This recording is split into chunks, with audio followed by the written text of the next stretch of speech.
Desa Tarakan terletak di lereng Gunung Wilis dengan ketinggian 2.563 mdpl. Desa Tarakan memiliki keistimewaan berupa sumber mata air aktif yang berjumlah sekitar 18 sumber mata air. Warga Desa Tarakan, khususnya pada Dusun Sagi, memiliki 2 sumber mata air yang sangat dimanfaatkan oleh warganya untuk kebutuhan sehari-hari, seperti mandi, mencuci, dan kebutuhan lainnya. Warga telah membangun infrastruktur sederhana berupa talang-talang air dan bak penampungan sehingga air tersebut dapat dialirkan ke rumah-rumah warga. Sistem pengaliran air yang sudah dilakukan pada Desa Tarakan masih terbatas dan kurang baik. Proses pengaliran air ini dimulai dari 2 sumber mata air yang berada pada Dusun Sagi dikumpulkan dalam bak pelepas tekanan atau dikenal dengan BPT. Dari BPT ini kita dapat mengoperasikan pembagian penyaluran air yang nantinya akan dibagikan ke 5 dusun melalui bak penampung air sementara.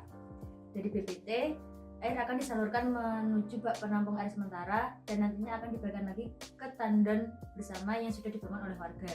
Pada satu tandan bersama ini nanti biasanya terdapat 5-20 rumah yang akan mendapatkan air. Proses pembukaan katup air dari bak pelepas tekanan ini masih dilakukan secara manual oleh petugas air. Pada jadwal yang sudah disepakati, pembukaan katup air ini dilakukan secara bergantian setiap pagi hari pada pukul 05 waktu Indonesia bagian Barat dan malam hari pada pukul 18 waktu Indonesia bagian Barat. Hal ini menyebabkan setiap dusun akan mendapatkan air selama 2 hari sekali.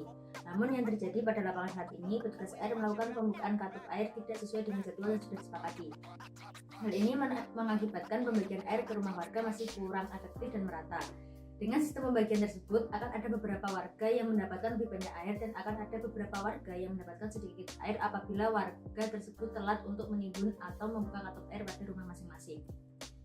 Untuk mengatasi masalah tidak meratanya distribusi air bersih di Desa Tarakan, lebih khususnya pada Dusun Sagi, dibutuhkan sebuah sistem monitoring yang dapat memastikan pembagian air yang dilakukan secara adil dan seimbang kepada seluruh warga Dusun Sagi. Saat ini sistem pengaliran air yang ada belum dilengkapi dengan mekanisme kontrol yang memadai. Akibatnya pembagian air sering tidak proporsional, dengan beberapa warga yang mendapatkan lebih banyak air. Untuk menciptakan distribusi air yang lebih merata, perlu adanya sistem pemantauan dan pengukuran jumlah air yang digunakan dalam bentuk sistem monitoring. Dari sistem monitoring ini akan membantu perangkat desa mengatur dan menyeimbangkan pembagian air kepada warganya. Mereka dapat menyesuaikan aliran air ke setiap daerah agar kebutuhan warga terpenuhi secara adil. Tahap pertama adalah mendesain produk. Kita perlu menentukan layout komponen dan membuat casing yang sesuai. Setelah desain selesai, kita mulai perakitan transmitter. Kita rangkai selain valve, sensor water flow, LoRa, dan relay ke papan ESP32. Jangan lupa menambahkan level converter untuk menyesuaikan tegangannya. Lalu perakit LCD, LoRa, dan switch button ke ESP32 untuk receiver. Setelah semua komponen terhubung, kita lanjut ke tahap pemrograman. Kita akan membuat kode program menggunakan bahasa yang didukung ESP32 yaitu Arduino IDE. Kode program ini akan mengatur kerja selain valve berdasarkan data dari sensor water flow dan perintah dari receiver. Sedangkan kode program untuk receiver akan menampilkan data yang diterima dari transmitter pada LCD dan mengendalikan sistem berdasarkan input dari switch button. Setelah kode program selesai dibuat, maka kita upload ke ESP32.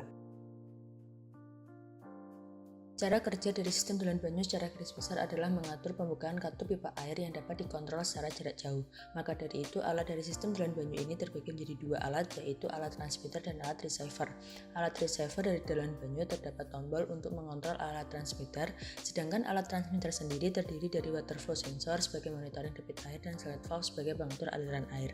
Alat transmitter diletakkan pada bak penampungan air sebagai pengatur aliran air, kemudian alat receiver diletakkan di rumah petugas sehingga alat transmitter sebagai pengatur aliran air ini dapat dikontrol secara jarak jauh dari rumah petugas. Sistem komunikasi jarak jauh menggunakan sinyal radio di mana hal tersebut sangat efektif mengingat letak dari alat Dulan Banyu berada di daerah pegunungan yang minim sinyal. Dulan Banyu menggunakan sistem IoT dalam membagi sumber air yang digunakan oleh warga, sehingga pembagian air yang dilakukan oleh petugas dapat dikerjakan dengan efisien dengan menggunakan kontrol jarak jauh.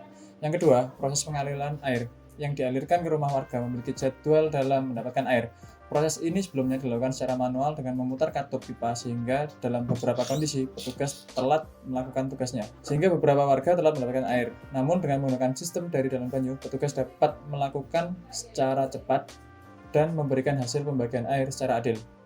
Yang ketiga, katup pipa berada di bak penampungan air yang jauh dari rumah warga, maka proses dalam membuka katup memerlukan waktu. Dengan hal itu, proses komunikasi jarak jauh yang ada pada sistem Dulan Banyu dapat memberikan solusi yang efektif dalam proses membuka katup oleh petugas.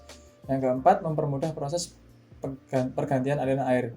Dengan menggunakan sistem IoT dari dalam banyu, maka proses pergantian pembagian air tidak lagi dilakukan secara manual dengan memutar katup air. Namun cukup dengan menekan tombol pada sistem dalam banyu, maka proses pembagian air akan berganti. Yang pertama, mendapatkan hasil debit meteran air dalam satu hari. Hal ini berguna untuk pendataan dalam penggunaan air hairan yang digunakan oleh masyarakat. Yang kedua, monitoring debit air secara real time. Hal ini berguna untuk memperkirakan penggunaan yang digunakan oleh masyarakat terhadap jumlah stok air yang ada. Jangkauan pemasaran dari sistem alat dalam banyu ini adalah sebuah potensi bisnis yang diraih dengan sistem dan alat dari dalam banyu cukup meyakinkan dengan target pasar atau pelanggan dari beberapa desa yang terletak di area dataran tinggi. Selain itu, sistem dan alat ini dapat dikembangkan secara masif dengan menggandeng pemerintah daerah untuk kesejahteraan masyarakat, khususnya masyarakat daerah dataran tinggi atau pegunungan. Jangkauan pasar tersebut tidak hanya berfokus pada satu daerah saja, namun dengan letak geografis wilayah Kabupaten Kediri yang diapit dua pegunungan dari Pegunungan Wilis dan Gunung Kelut, tentunya dapat memberikan manfaat dan meningkatkan kesejahteraan masyarakat pada daerah tersebut.